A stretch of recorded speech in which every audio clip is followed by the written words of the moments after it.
Hola y bienvenidas a este nuevo videotip de la Escuela de Ingeniería y Construcción. Soy David Hernández, ingeniero con más de 20 años de experiencia en proyectos internacionales en Europa, África y República Dominicana y más de 10 como director de proyectos. Hoy quiero hablaros brevemente de un método que se llama la cadena crítica. Es bastante empleado en la dirección de proyectos, pero no tanto como quizás se debería. La gestión de proyectos por cadena crítica es un método que se enfoca en los recursos requeridos para ejecutar las tareas del proyecto. Tiende a mantener el uso de los recursos nivelado, pero exigiendo más flexibilidad en sus horas de trabajo, de forma que pueda cambiarse rápidamente de tarea o cadena de tareas a fin de no retrasar el proyecto completo. Vamos a hablar un poco más en detalle de ello. ¿Qué es la gestión de proyectos por el método de la cadena crítica? Es un método que se enfoca en los recursos requeridos para ejecutar las tareas del proyecto. Tiende a mantener el uso de los recursos nivelado, pero exigiendo más flexibilidad en las horas de trabajo, de forma que pueda cambiarse rápidamente de tarea o de cadena de tareas a fin de no retrasar el proyecto entero. Surgió con la teoría de restricciones, desarrollada en 1997 en el libro Critical Chain, escrito por Eliyahu Goldratt, que es a su vez autor de varios libros de Project Management. Doctor en física, se interesó por los negocios a principios de los 70, desarrollando un algoritmo de programación de producción que posibilitó un incremento en producción del 40% sin necesidad de añadir nuevos recursos. Pero no funcionó. Ese fue, digamos, el origen que dio, valga la redundancia, origen a este método de la cadena crítica. A finales de los 70, los hermanos Goldratt fundaron Creative Output, una empresa que desarrolló un software para programación y control de la producción. Su crecimiento fue espectacular. La experiencia le demostró que su método exigía cambiar la mayor parte de las políticas y criterios de decisión que existen en las empresas. De esa forma nació la idea de escribir La Meta, una novela de negocios que explicaría cómo se deben de gestionar las operaciones dentro de una compañía.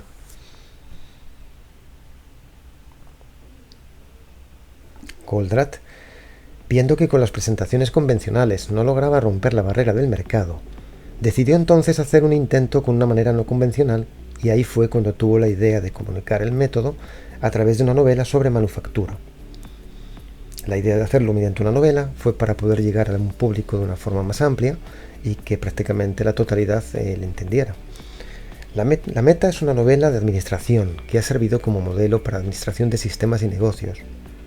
En este libro nos muestra la esencia de su teoría, desarrollándola de una forma lúdica en el entorno de una empresa manufacturera sentenciada a liquidación. Su gerente, Alex Rogo, tiene 3 meses para recuperar la rentabilidad de la empresa y la estabilidad en su familia. Este método tiene la finalidad de reducir el plazo de entrega de los proyectos, resaltando aquellas tareas que son realmente nuestras prioridades en base a los objetivos marcados. En ocasiones, una constante en la mayoría de proyectos es que, por lo general, las fechas de entrega no se cumplen, las prioridades del mismo generan conflictos y o se excede el presupuesto o no se dispone de los recursos necesarios para acometerlo en su totalidad. Eso es algo bastante común en casi todos los proyectos y de hecho como directores de proyectos os vas a enfrentar a este tipo de situaciones muy diferentes unas de otras en cada uno, variando en función del tipo de proyecto y alcance, pero veréis que con la experiencia aprenderéis unas veces a reducir esos riesgos y otra vez a mitigarlos. Pero como digo, con la experiencia, basándose en los proyectos en los que vayáis cursando vuestra profesión, iréis adquiriendo la pericia para ir puliendo cada vez más. Por eso es que os invito, más allá del método de la ruta crítica, que es bastante más extendido y más conocido por todos, que apliquéis este método que vamos a explicar hoy con un poquito de detalle. No en su totalidad, pero sí para que tengáis, digamos, una noción más extensa de qué es en realidad el método de la cadena crítica. Pues venga, comencemos. La esencia de la teoría se basa en 5 puntos. El primero es identificar las restricciones del sistema. El segundo punto es decidir cómo explotarlas. El tercero, subordinar todo a la decisión anterior. El cuarto es elevar la capacidad del sistema, superando sus restricciones. Y el quinto, simplemente es un repaso de los anteriores, en el que si se ha roto una restricción, entonces debemos regresar al paso 1, de forma que no permitamos la inercia.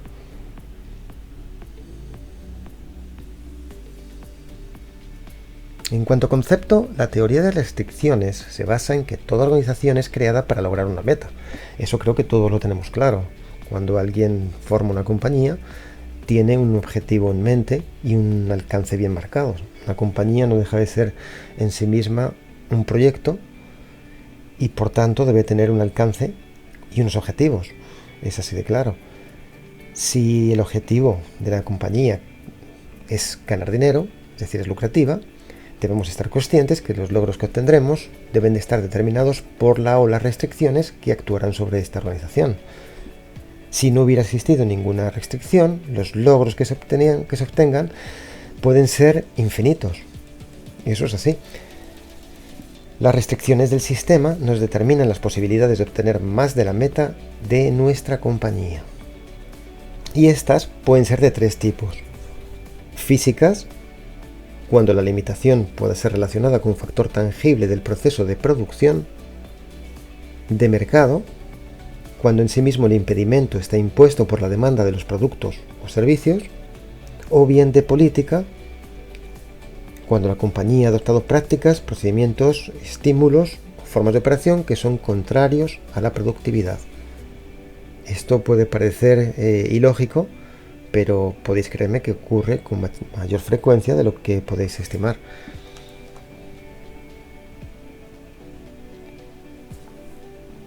Vamos a dar una definición y características. La teoría de restricciones es una filosofía de administración para mejora continua, en la cual el sentido común, y añadiría yo la experiencia, también juega un papel muy importante a través del entendimiento de nuevos procesos de pensamiento.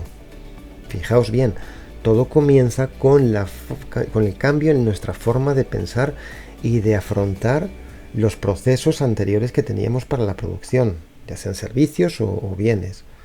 La teoría de restricciones empieza definiendo con claridad la meta, eso es básico, de la organización, estableciendo al mismo tiempo medidas que permitan la administración y determinar el impacto que tendrá cualquier acción sobre esa meta. Es decir, nuestro objetivo es definir claramente cuál es nuestro objetivo, nuestra meta. Eso es vital. Es una filosofía administrativa. Aquí, en esta teoría, el hombre se ve como una potencialidad infinita. Se tienen en cuenta las metas de la empresa y las relaciones en la organización como un conjunto de eventos relacionados e interdependientes. Es decir, aquí todos los eventos no son aislados, o sea, no son hechos aislados que convergen para producir un resultado, sino que todos unos influyen en una mayor o menor medida sobre otros, de forma que todos ellos son interdependientes. Se debe tener en cuenta las prioridades de la empresa.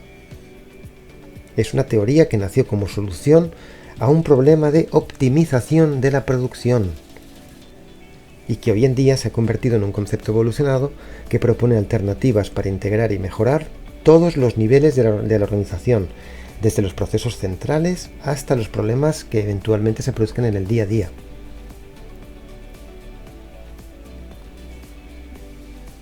Aquí os expongo una pequeña parte de las muchas compañías que ya han aplicado con éxito esta teoría.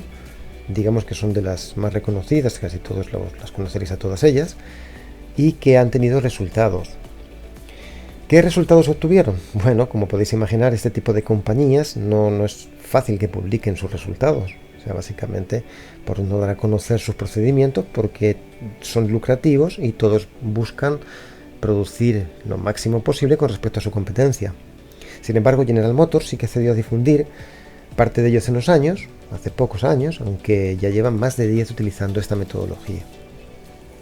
Con éxito, claro. ¿Por qué fracasan los proyectos? Bien, los proyectos en una organización fallan a un ritmo alarmante, sobrepasan el plazo y el presupuesto una y otra vez reiteradamente, o no cumplen los requerimientos iniciales. Esas son 3 preguntas que debemos hacernos si estamos en una compañía donde proyecto tras proyecto están fallando. Normalmente en meta de tiempo, a veces en meta de costos y en el peor de los casos en ambas. Al parecer, estos síntomas no son exclusivos de una compañía.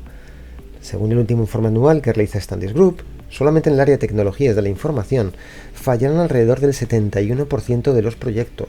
Fijaos bien en el porcentaje, es un número demasiado elevado. O sea, algo está fallando en la concepción de ejecución de proyectos y en la dirección de los mismos. Según este informe, el presupuesto se excedió en un 56% por término medio, eso es más de la mitad, mientras que el plazo fue sobrepasado en un 84%. O sea, son cifras bastante alarmantes. Y esa es la forma de manejar los negocios y manejar los proyectos y manejar las compañías que se había venido devengando hasta hace unos años y que aún hoy en día se sigue haciendo de la forma tradicional y lamentablemente se sigue incumpliendo. Aquí vamos a ver un ejemplo donde vamos a poder conocer mejor el método de cadena crítica. Como veis, en la gráfica se expone un diagrama Gantt muy sencillo, unas ciertas actividades, A, B, C, D, hasta la G, cada una con una duración temporal determinada y interdependientes entre todas ellas. Esto es como mero propósito de enseñanza. El color de la barra de la tarea representa el recurso que se le asigna a cada una de ellas. De esa forma, en azul están las tareas A, C y F, el verde se asignó a la tarea B y el magenta las tareas D, E y G. Y este diagrama es tal y como se muestra en Project, muchos de vosotros tendréis bastante experiencia con él, después de asignar y nivelar esos recursos.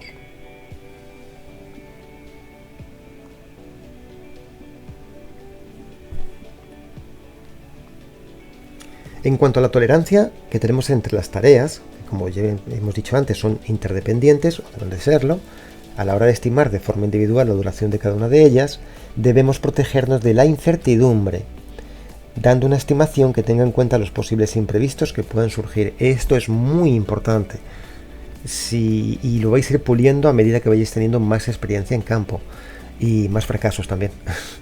La experiencia nace de los fallos, siempre y cuando tengamos la suficiente capacidad y humildad de poder aprender de ella. No podemos ceñirnos en base a la experiencia y en base al rendimiento persona, si es que estamos produciendo ya bien esos servicios, de una duración temporal estricta, porque el más mínimo imprevisto nos va a hacer una variación que nos va a influir en todo el proyecto. En primer lugar en el tiempo, en los plazos de entrega, y segundo lugar es muy probable que afecte también al presupuesto. Aquí tienes una figura donde relaciona qué es la frecuencia con el tiempo. Veis que hay un colchón de seguridad marcado en verde y esa es la protección que nos permitirá finalizar en el plazo estimado, aun cuando tengamos un caso desfavorable o un imprevisto que se produzca. Los imprevistos no podemos manejarlos, los imprevistos son eso, imprevistos, pero sí debemos tener la capacidad de darle una holgura a nuestros cronogramas de forma que amortiguemos el efecto que pudieran producir ellos. Como os decía, esto es algo que iremos puliendo y haciendo cada vez con más perfección a medida que nos vayamos enfrentando a proyectos de toda índole y en base a nuestra experiencia vayamos cualificando y calificando las tareas en base a la asignación de recursos y a partir de ahí generando los colchones necesarios. Esto se debe hacer para todas y cada una de las tareas de nuestro proyecto. Hasta aquí, ¿cómo vamos?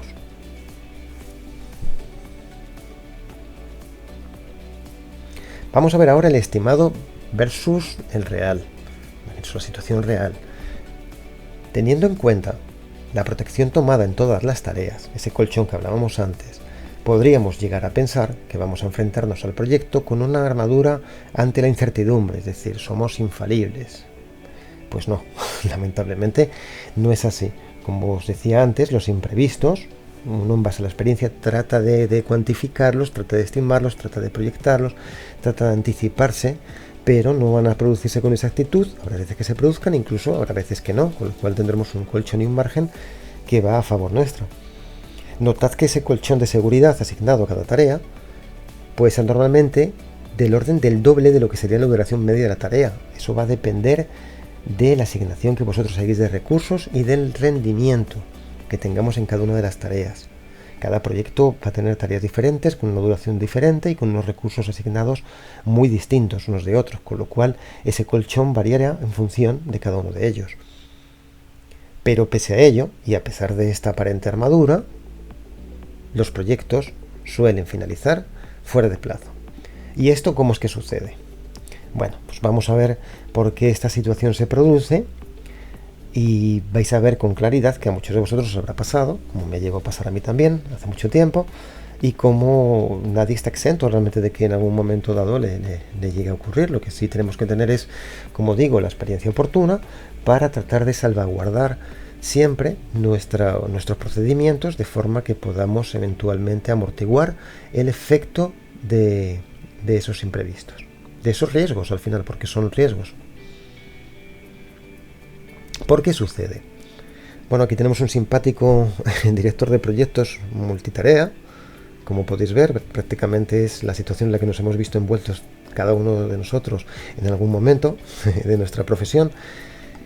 Y en la figura de más abajo, en la gráfica, ahí podéis ver el esfuerzo que se efectúa a la hora de desempeñar la tarea comparado con la estimación. Veis que son dos gráficas completamente diferentes. Tenemos una forma de estimar y un esfuerzo realizado, en la misma gráfica que teníamos antes de frecuencia y tiempo. Esto se debe principalmente a dos situaciones. Una es el síndrome del estudiante. Algo bastante común es que muchos creen que tenemos todo el tiempo del mundo, especialmente en los inicios, y para qué nos vamos a esforzar, para qué vamos a comenzar ciertas tareas si tenemos una holgura suficiente. Eso es un verdadero error, porque todo el tiempo que vayáis ganando al presupuesto es colchón de más que vais a añadir a los colchones que hayáis previsto, de forma que vais creando más armadura. El segundo punto que también ocurre es la ley de Parkinson. El trabajo por tendencia se expande hasta alcanzar todo el tiempo disponible. Es decir, si nos dan 3 meses, ¿para qué vamos a hacerlo en un mes? Si podemos ir más cómodos. Bueno, lamentablemente nuestro trabajo no es de comodidad, sino de optimización y eficacia. Con lo cual, todo, como vuelvo y repito lo que acabo de decir, todo el tiempo que podamos ganarle un cronograma es beneficio para nuestro proyecto y es quitarnos dolores de cabeza a futuro. Vamos a ver cuál es el eslabón más débil de esta cadena crítica. Tenemos un hecho, y es que el añadir colchones de seguridad a todas las tareas no va a tener ningún sentido. Este comportamiento lo único que va a hacer es provocar que nos preocupemos por terminar cada tarea a tiempo. O sea, se va a convertir como una especie de concurso, cuando lo que realmente importa es lo que vamos a perder de vista, que es finalizar el proyecto según el plazo previsto. Ese es lo que tenemos que conservar. Debemos observar el panorama completo. El proyecto es todo. Nosotros como directores tenemos que tener la capacidad suficiente de visión panorámica. O sea, tenemos que ver el conjunto completo del proyecto y a partir de ahí saber el punto donde estamos en el presente para dirigir cada una de esas tareas, esas actividades individuales pero interrelacionadas, de forma que todas juntas avancen para conseguir entregar el proyecto en la fecha prevista o antes. Intentar ocuparse de prevenir cada tarea de la incertidumbre es un derroche de esfuerzo que muchas veces no vamos a tener ni siquiera disponible, ni por tiempo ni por energía. Y por otro lado no nos permite centrarnos en lo que realmente importa, aquello que hace que el proyecto cumpla o no el plazo previsto. O sea, muy importante.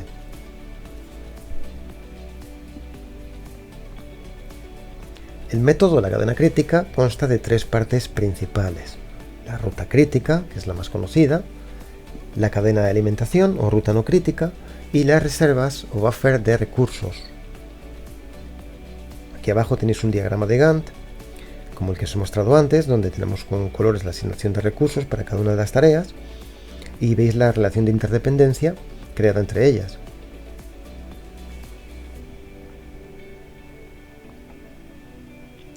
Vamos a ver cada una de estos componentes en detalle. La ruta crítica. La ruta crítica, como muchos de vosotros sabéis ya, es la secuencia más larga de tareas dependientes que deben llevarse a cabo para finalizar el proyecto en el plazo previsto. Es decir, son todas las tareas que debemos de realizar para conseguir que nuestro proyecto tenga éxito, dispuestas en el mismo orden en que debe realizarse. En el método de cadena crítica es importante comprender que existen diferentes niveles de dependencias. Ya no vamos, digamos, a una secuencia, sino que vamos a ver las dependencias entre tareas más allá. La ruta crítica contiene el nivel principal de dependencias, o las tareas críticas del proyecto, y si una tarea no afecta a la ruta crítica, se delega una ruta diferente, también conocida como cadena de alimentación. Por eso es que se conoce como ruta no crítica. La cadena de alimentación es una cadena secundaria de tareas igualmente dependientes que se deben ejecutar simultáneamente con la ruta crítica. De esta forma, cada cadena de alimentación se fusiona con la ruta crítica. Van trabajando en paralelo simultáneo, pero fusionadas. Al final del proyecto veremos que, si bien hay una que es crítica y la otra no, ambas deben de solaparse para conseguir lograr el éxito de nuestro proyecto. Esto se debe a que la serie de eventos de la cadena de alimentación solamente afecta una de las tareas de la ruta crítica, dejando así flexibilidad para el resto. La cadena de alimentación debe ejecutarse al mismo tiempo que la ruta crítica para evitar demoras en esta última. Esa es la importancia de este componente.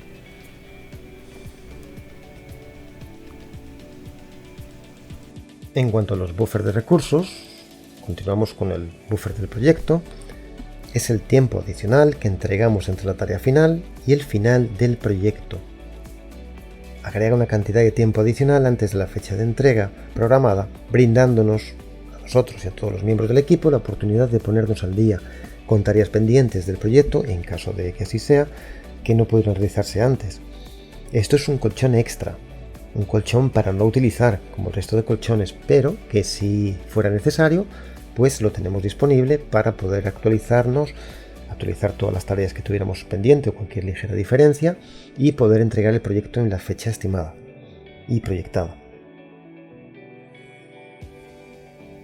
En cuanto al buffer de alimentación, este es el tiempo extra que agregamos entre la cadena de alimentación, como decía, la ruta no crítica, la cadena no crítica y la cadena crítica. Agregar este tiempo extra al cronograma nos va a evitar que los retrasos de la cadena de alimentación afecten a la cadena crítica. Como os decía antes, la cadena de alimentación no es crítica, pero está en dependencia con la ruta crítica, con lo cual esas actividades, si se retrasan, sí pueden llegar a afectarnos al final, a la entrega final.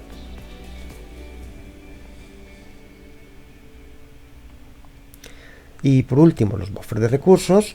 Estos son los recursos literales que reservamos en caso de que la cadena crítica necesite suministros adicionales para terminar, tales como miembros adicionales del equipo del proyecto, un equipamiento adicional o ayuda de terceros, subcontratación o diversos otro tipo de intervenciones que sean necesarias para poder entregar el proyecto y cumplir nuestros plazos.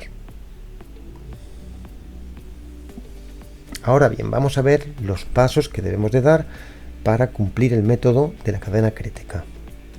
Nuevamente os pongo aquí el diagrama de Gantt, esta vez un poquito más ampliado, como vais a ver ya con tolerancias, ya con los colchones que hablábamos, marcados en amarillo, y su asignación. Seguimos con la asignación de tareas, pero ahora tenemos esa vista más detallada. Esto es para uso interno del proyecto, no tengo ni que decirlo, me imagino que ya todos habéis dado en el clavo con eso. Pero esto es un manejo muy oportuno para cuando tengamos las reuniones internas, poder manejarnos y ver qué tiempo hemos consumido, qué tiempo del colchón se ha consumido o no, y así poder ir transmitiendo semana a semana, que es lo ideal, todas esas variaciones para ir ajustando este cronograma de forma que podamos entregar nuestro proyecto en el tiempo que establecimos. El primer paso, por tanto, sería eliminar las tolerancias de todas las tareas, reduciendo las duraciones de estas a la mitad. Como os decía, aquí aparecen esas tolerancias en color amarillo. El paso 2 con el ánimo de proteger el proyecto de la forma global. Como os decía, tenemos que tener una visión íntegra y completa como directores de proyecto. Debemos de reforzar el eslabón más débil y no así todos los eslabones de forma indiscriminada, porque eso iría en detrimento del propio proyecto y de su entrega. Nos vamos a centrar en las tolerancias, las tareas del camino crítico, tal y como muestra la figura. Como veis, ya se han eliminado anteriores y ahora solamente dejamos las que afectan a la ruta crítica. Nuestro propósito es desplazar estas tolerancias al final del proyecto. Por eso es que debemos de trabajar con este cronograma, actualizándolo semana por semana, de forma que esas tolerancias, esos colchones, podemos ir transmitiéndolos a las tareas oportunas según va avanzando el proyecto, de forma que cuando terminemos entreguemos en nuestro plazo.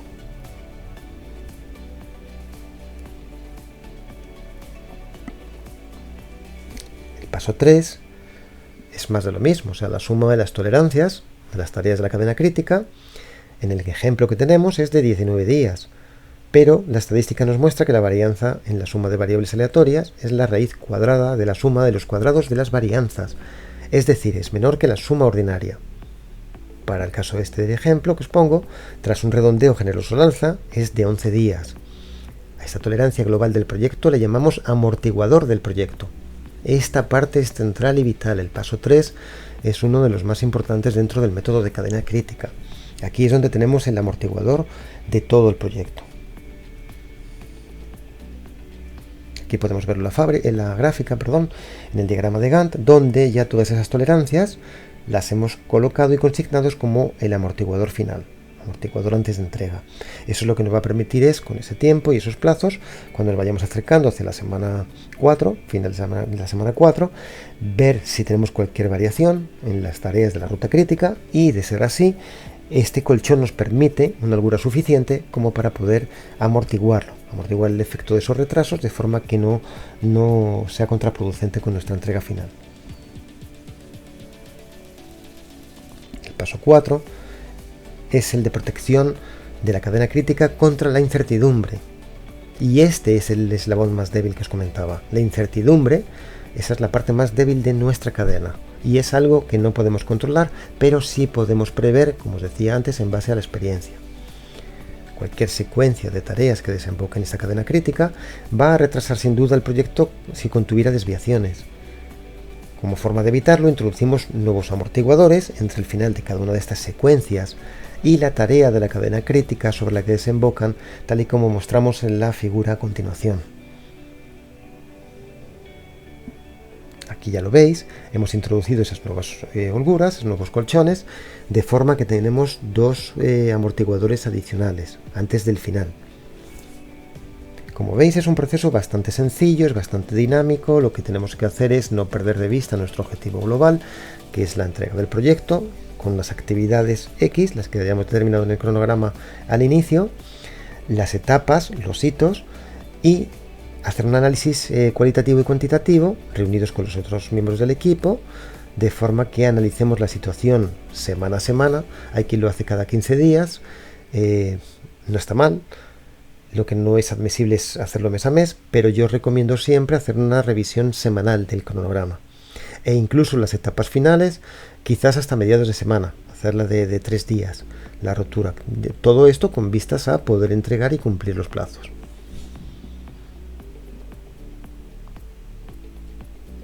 El tiempo para los amortiguadores lo sacamos de las tolerancias que hemos visto antes de cada una de las tareas en la secuencia en cuestión.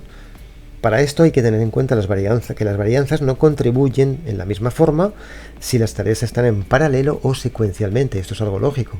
O sea, si discurren paralelas, se pueden sumando, pero si están secuencialmente, están afectándose unas a otras.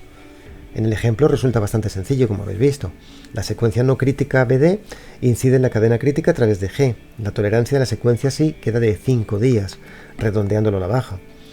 La tarea E incide en la cadena crítica a través de F y su tolerancia, sin embargo, es de 4 días. Así que debéis notar que el último paso ha añadido 2 días al proyecto, uno por cada amortiguador de alimentación introducido, y aparentemente hay holguras en la cadena crítica. Este hecho es bastante usual y no tiene ninguna importancia, ya que los amortiguadores no son tareas reales, son amortiguadores, son unos entes ficticios que creamos de forma que nuestras tareas no produzcan ninguna desviación temporal. Fijaos bien que aquí estamos hablando de desviaciones temporales. Aquí no me estoy metiendo con la parte de presupuesto. Aquí lo que estamos viendo solamente es la implicación a nivel de entregas en el tiempo con respecto al proyecto. Pero no estamos incidiendo en la parte económica, que también va ligada dentro de la dirección de proyectos, pero esto lo hablaremos un poquito más en detalle más adelante. Aquí quiero solamente que conozcáis este método de cadena crítica, que es un poco menos conocido, pero igualmente muy importante para aplicarlo en nuestra dirección de proyectos en el día a día. Así he creado una comparación. En la figura ya final, en el diagrama de Gantt, vais a ver que mostramos el plan de proyecto original con las barras en trazo continuo y el efectuado mediante el método de la cadena crítica, que están en discontinuo. Lo veis ya comparado uno con otro. El plazo comprometido con el cliente utilizando cadena crítica es de 32 días, 6 menos que en el caso original. O sea, conseguimos hacer que funcione. O sea, el método realmente, si lo aplicamos correctamente, nos va a funcionar. Aunque en este ejemplo, sin tener en cuenta el amortiguador de proyecto, el plazo es de 21 días. En el caso de consumir todo el amortiguador de proyecto, que no debería de suceder, este se entregaría según el plazo previsto, mientras que en casos más desfavorables se entregaría antes de plazo. Un 34% de adelanto en caso de no haberlo consumido. Estamos hablando de unas cifras ya bastante importantes que nos van a hacer destacarnos con respecto a la competencia en nuestra entrega de proyectos. Seguimiento. Esto es básico, ya sé que apliquéis la ruta crítica, ya sé que apliquéis cualquier otro sistema, que hagáis el diagrama de Gantt en MS Project o Primavera o en Excel. El seguimiento es una pauta vital en nuestra carrera profesional como directores de proyecto. El seguimiento del proyecto se hace mediante el método de cadena crítica. Si lo hacemos así, no solamente es sencillo, sino que tenemos focalizado. Tan solo nos tenemos que ocupar de gestionar los amortiguadores, porque el resto sigue su curso. La mentalidad con la que gestionemos el proyecto debe ser muy diferente en este caso con respecto al original, porque mientras que en la forma original o clásica la lucha consiste generalmente en intentar volver a los plazos originales, es decir, tenemos una tarea que se nos desvía y a toda forma tenemos que hacer que vuelva a su cauce, ya sea aumentando recursos o aumentando el presupuesto para esas tareas. Normalmente cuando aumentamos los recursos, obviamente van aumentados también los costes de presupuesto. Pero aquí, en cambio, la lucha consiste en evitar que el proyecto se entregue en la fecha comprometida, de forma que podamos hacerlo antes. Si os fijáis, si os acostumbráis a utilizar esta metodología, vais a ver que es mucho más fácil de controlar tanto vuestro diagrama de Gantt, vuestro cronograma, como en sí las actividades y tareas que habéis dispuesto para el proyecto completo. El seguimiento del proyecto mediante este método es muy sencillo. Vais a ver aquí la gráfica. Vemos la zona verde para mirar, o sea, tenemos que hacer lo que es la supervisión y el análisis y la observación del avance de las tareas. Tenemos un inicio y un cierre y un % del amortiguador del proyecto utilizado en el eje de la Y.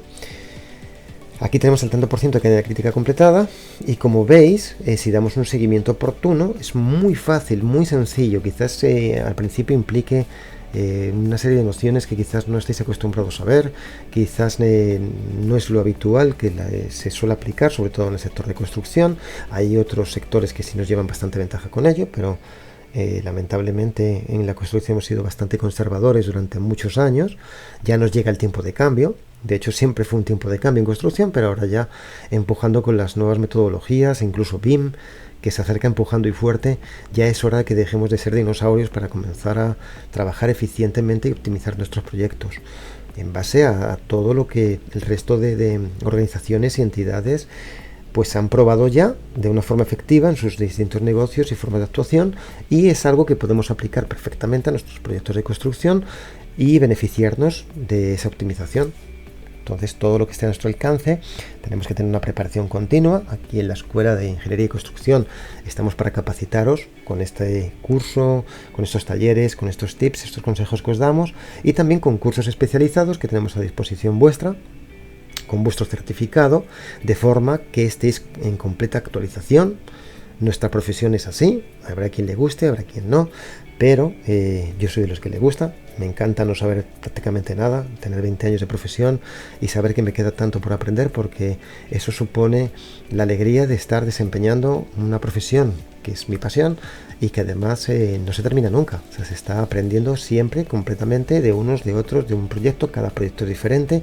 Es una de las cosas que más me gusta, que los proyectos, a diferencia de otro tipo de negocios, que no son ni mejores ni peores, son muy diferentes. En nuestro día a día cambia. Hoy es diferente de ayer y va a ser diferente de mañana y va a ser muy diferente del siguiente proyecto que tengamos, y eso es lo que más me gusta. Como os digo, aquí en la Escuela de Ingeniería y Construcción estamos para capacitaros, para tratar de ayudaros, para tratar de potenciar vuestras carreras y daros ese impulso, esa chispa que creo que todos necesitamos en algún momento de nuestra vida, que nos haga ir a por más, ir a conocer más, ir a seguir formándonos como los profesionales que somos y adquirir ese nivel de profesionalismo que debemos de alcanzar y que teníamos en mente cuando apenas si nos metimos y nos introdujimos con mucho miedo en nuestras carreras. Y hoy estamos un pasito más cerca de conseguirlo. En conclusión, la metodología de la teoría de la cadena crítica se compone de 5 pasos que debemos de seguir. El primero es identificar las restricciones del sistema. El segundo es diferenciar estas restricciones físicas de las políticas y diferenciar las limitaciones de recursos materiales y las reglas empresariales. Superar esas restricciones. Los esfuerzos se nos deben centrar en aquellas tareas que forman parte de la cadena crítica, que esas son las que van a determinar la finalización del proyecto, como os decía antes de la fecha que tenemos establecida. En cuarto lugar, debemos de subordinar todas las demás tareas a la decisión que tomemos en esta cadena crítica.